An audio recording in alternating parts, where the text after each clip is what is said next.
What's up, Funkheads? With the current Game of Thrones season being as good as ever, and reminding me that Game of Thrones is one of the best TV shows ever made, it got me thinking about what some of my favorite Game of Thrones Funko Pops are, and I put together a little list of what I consider to be the best Game of Thrones Funko Pops to date. Of course, this is my opinion, and your top 10 may differ from mine. These are just the ones I personally consider the best, and the way I determine that is how creative the Funko sculptors were, how well the character translates into pop form, whether the character is instantly recognizable outside of the box, how iconic the costume they put him in is, and just an overall wow factor for the pop.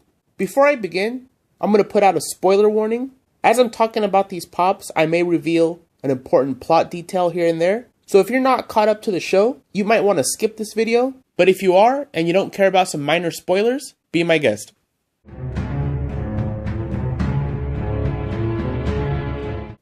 1-1 the Wildling Giant is one of those characters that's a complete showstopper, and he had many heroic moments, but his pop captures the most heroic moment he had when he breaks down the door to Winterfell while he's getting bombarded by arrows and is completely instrumental in helping Jon Snow win that battle.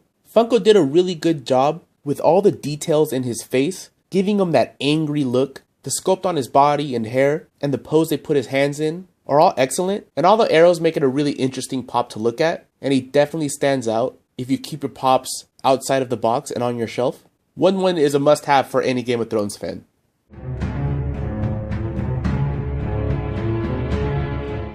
CERSEI is one of my favorite characters, and I wasn't a big fan of her original pop, so I'm really glad when they made the Queen CERSEI version with the crown and her black dress with those shoulder pads. That represents her most badass moment in the show when she gets rid of all of her enemies with the wildfire. This pop isn't the most colorful or the most eye-catching, but I think they did a really good job sculpting her hair and that crown and adding little details like her rings. It really looks like her at the height of her power.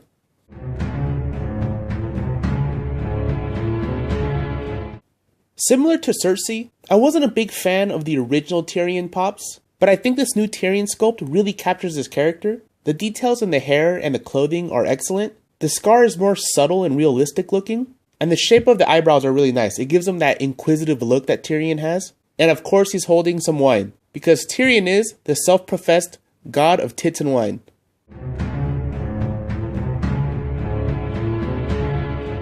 The Hound is one of the older Game of Thrones pops, but he is still one of the coolest ones. His hair isn't as detailed as some of these newer sculpts, but I think it really works for this character, and they got his scarring just right, and I like the way they gave him those droopy eyelids instead of just black eyes. It really does add a lot of character, and his armor is super detailed, and the way it's painted does make it look like it has a lot of different textures and materials in it. It's just a really well done pop.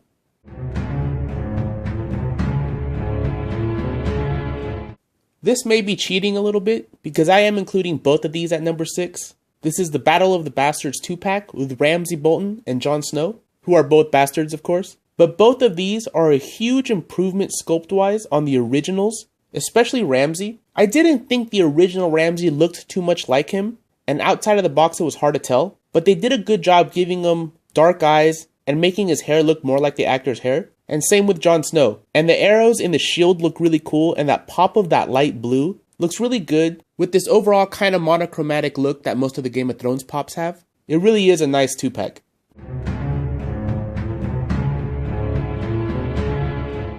KHAL Drogo is also one of the older Game of Thrones pops when Funko wasn't adding as much detail in their sculpts. But at the time, KHAL Drogo was one of the more flashier looking Game of Thrones pops, and he still is to the day. And outside of the box, he's instantly recognizable, mainly because of the eyeshadow and the scar over his eyebrow. Totally looks like Jason Momoa, and the Dothraki blade looks really good, and his stance, and they made him nice and ripped. Definitely one of my favorite pops.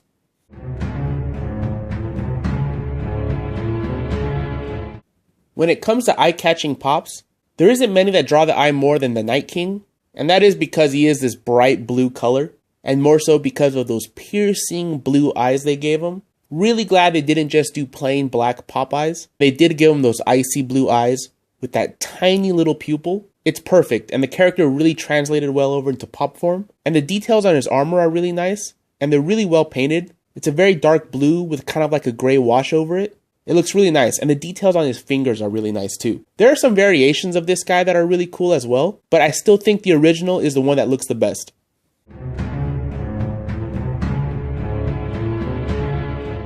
And it's arguable who is the most hated villain in Game of Thrones history, but to me it's Joffrey, a literal son of a bitch. This little guy was such a shithead that I feel like the actor that played him is gonna have trouble finding other roles because Joffrey was so hated. But he was one of the best characters, and whenever he was on screen, you totally paid attention because you never know what he's gonna do. And I think this version of him was the perfect version to make into a pop. This is King Joffrey with his royal attire and holding that crossbow, that infamous crossbow. The sculpt on the hair could have been a little better, but the rest of the details are so nice that it doesn't matter, and you totally recognize him as Joffrey Baratheon.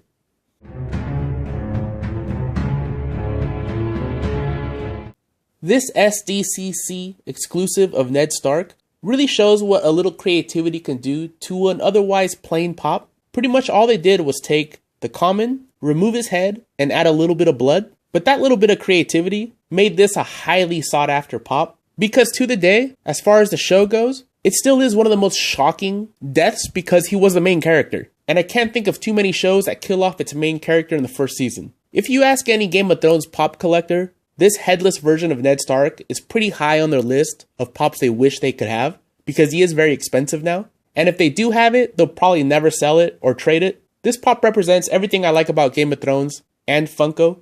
I really hope they do more creative things like this with future variations of the commons.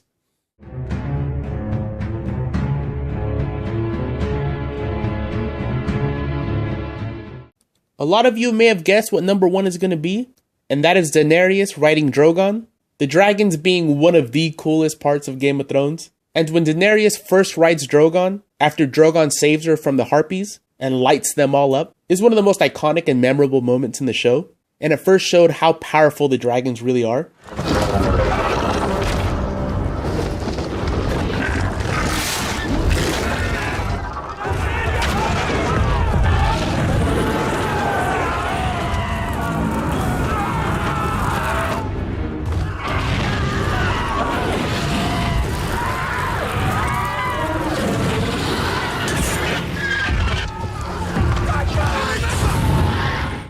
So it was a really great idea for Funko to make an actual pop of Dany riding Drogon.